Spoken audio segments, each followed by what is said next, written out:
السلام علیکم۔ میں ہوں جویل لطیف چودھری۔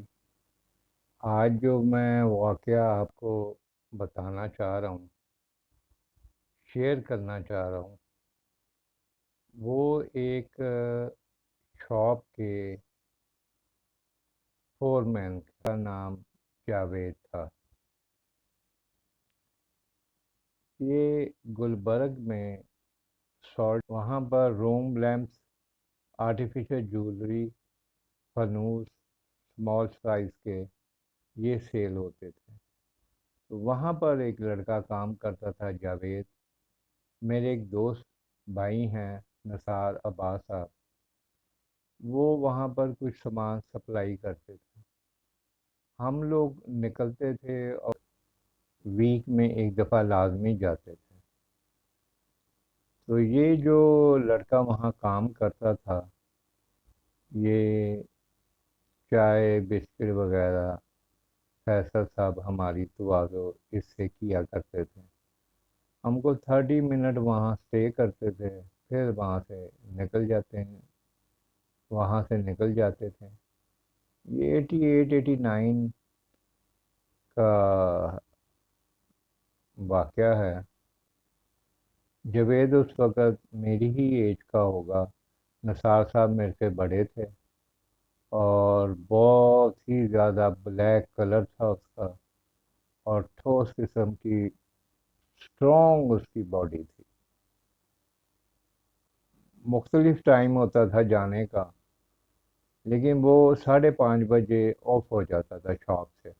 پھر دوسرا لڑکا آ جاتا تھا، کیونکہ شام کو زیادہ وہاں پر گاہک شاپ پہ آتے تھے۔ تو اس طرح ہم جاتے رہتے تھے وہاں پر۔ ایک دفعہ گئے تو اس کا پوچھا تو انہوں نے کہا کہ 4 دن ہو گئے ہیں، اس کے کوئی اطلاع نہیں، کوئی رابطہ نہیں ہے، موبائل ہوتے نہیں تھے، اور میں حالانکہ پی ٹی سیل کا رابطہ نہیں تھا، کوئی کسی کے ذریعے کوئی پیغام یا اطلاع آتی ہوگی۔ خیر ہم نیکسٹ ویک گئے تو وہ جوید صاحب سے ہماری ملاقات ہو گئی۔ انہوں نے سلام کیا صاحب جی، نثار صاحب کو، پھر مجھے سلام کیا۔ تو فیصل صاحب نے کہا جی کہ ان کے ساتھ جو واقعہ ہوا ہے وہ آپ سنیں۔ ہم جگہ بنی ہوتی تھی شاپ میں، وہاں ہم بیٹھ گئے، چائے بسکٹ اس نے بنائے اور ہمیں پیش کیے۔ اس نے بتایا لیفٹ اپنے گاؤں کی طرف چلا جاتا تھا۔ اب تو بیدیاں روڈ بہت زبردست بن گیا اور شہر میں ہے، تو وہ اندھیرا ہونے تک اپنے گھر گاؤں میں پہنچ جاتا تھا۔ تو ہوا اس کے ساتھ یہ کہ وہ جیسے ہی سائیکل پہ وہ آتا تھا، تو گھر سے تقریباً کوئی 4-5 کلومیٹر پہلے اس روڈ پہ وہ آ چکا تھا، تو اس کی سائیکل بھاری ہو گئی۔ اب وہ بڑا پریشان ہوا، پھر ہلکی ہو گئی، پھر چلائی، پھر بھاری ہو گئی، پھر ہلکی ہو گئی۔ پھر اس نے مڑ کے دیکھا، ایک چھوٹا سا بچہ نا وہاں بیٹھا ہوا۔ وہ ڈر گیا۔ جیسی اس نے بریکیں لگائی نا، تو مڑ کے دیکھا تو وہ غائب ہو گیا۔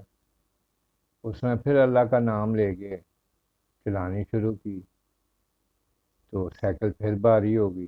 پیچھے دیکھا تو ایک خاتون بیٹھی ہوئی ہیں اور ہنس رہی ہیں۔ وہ بہت پریشان ہوا، کہتا ہے بہت بری حالت ہو گئی اس کی۔ جیسے اس نے سائیکل روکی اور پیچھے مڑ کے دیکھا، اب ہمت تو وہ کہتا ہے میرے میں تھی نہیں، لیکن میں جیسے ہی پیچھے دیکھتا تھا وہ عورت بھی غائب ہو گئی۔ لیکن اس کی کوشش تھی کہ اس روڈ پہ کوئی نہ کوئی سائیکل پہ یا پیدل مل جائے اس کو، لیکن اس کو کوئی نہ ملا۔ تھوڑا سا وہ آگے گیا، اس کی ہمت بحال ہوئی، کوئی بھی نہیں، دوبارہ یہ واقعہ رپیٹ نہیں ہوا۔ تو آگے پھر وہ بچے کی شکل میں چھلاوا تھا یا جو بھی چیز تھی، اس نے اس کو کہا کہ مجھے ساتھ بٹھا لو، وہاں چھوڑ دینا۔ اس نے اور تیز سائیکل کر دی، اتنی تیز سائیکل کی، اتنی تیز سائیکل کی کہ اس کو سمجھ ہی نہیں آئی کہ میں نے کہاں جانا ہے، کیا کرنا ہے۔ کہتا دماغ میرا بالکل معاف ہو گیا اور میں پتہ نہیں کیسے اپنے گھر کے دروازے تک پہنچا اور وہاں وہ گر گیا۔ خیر اس کو اٹھا کے اندر لے گئے، ہوش آئی، اس نے سارا واقعہ بیان کیا۔ یہ کئی لوگوں کے ساتھ اس طرح کے وہاں واقعات ہو چکے تھے۔ تو رات کو اس کو بخار ہو گیا، تو 4 ڈے وہ جو ہے نا اس اذیت میں مبتلا رہا۔ اس کے بعد جو ہے نا وہ اپنی شاپ پہ آیا، پھر ان کو سارا واقعہ بتایا۔ میں بلیو کریں فرسٹ ٹائم میں نے یہی کہا کہ نثار صاحب یہ جھوٹ بول رہا ہے، لیکن انہوں نے کہا نہیں، یہ جھوٹ نہیں بول رہا۔ میرے پاس بھی کوئی پریکٹیکلی کوئی ایسا شخص کبھی ملا ہی نہیں تھا جس نے کہا ہو کہ اس طرح کی کوئی چیز میرے ساتھ ہوئی ہے، لیکن پھر میں نے آہستہ آہستہ کچھ اسٹڈی کی۔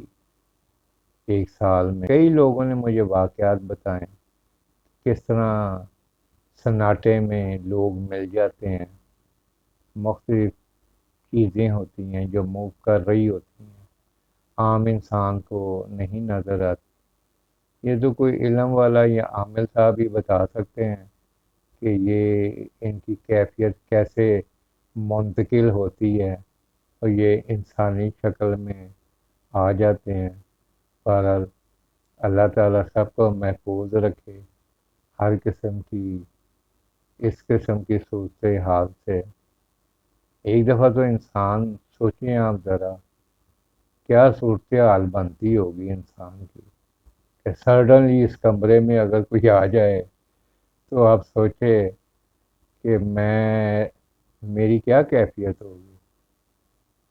بس اللہ کا نام اگر لیں تو پھر انشاءاللہ انسان بچ جاتا ہے، وہ بھی اس کو علم کا پتہ ہو کہ میں نے یہ پڑھنا ہے۔ جیسے آیت الکرسی ہے، اب جب بھی نکلیں آیت الکرسی پڑھیں۔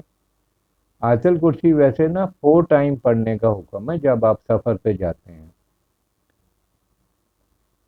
رائٹ لیفٹ فرنٹ بیک 4 میں یہ کاؤنٹ ہوتا ہے۔ پھر آپ اللہ کا نام لے کے اور سورت پڑھیں آپ، بسم اللہ توکلت علی اللہ لا حول ولا قوت الا باللہ۔ تو آپ ایک سرکل بنا کے آیت الکرسی پڑھ کے 4 ٹائم سرکل بنا کے نکل جائیں انشاءاللہ تعالی، کوئی چیز بھی آپ کو پریشان نہیں کرے گی۔ اگر انسان ذکر کرتا ہے نا تو انسانوں کے ساتھ ان جیسی چیزوں سے بھی انسان بچا رہتا ہے۔ اللہ تعالیٰ اس کی ایسی غیبی مدد کرتا، آپ کے کئی بلکہ سارے معاملات ہی نا اللہ تعالیٰ خود لے لیتے ہیں۔ آپ ریگولرلی ذکر کرتے رہتے ہیں نا تو پھر اللہ کہتا ہے میں خود دیکھ لوں گا، تم بڑھتے جاؤ۔ تو انشاءاللہ آپ ذکر کرتے رہیں، نماز پڑھتے رہیں، قرآن پاک کو ترجمے سے بہت خیال رکھیے گا۔ خوش رہیں، اللہ حافظ۔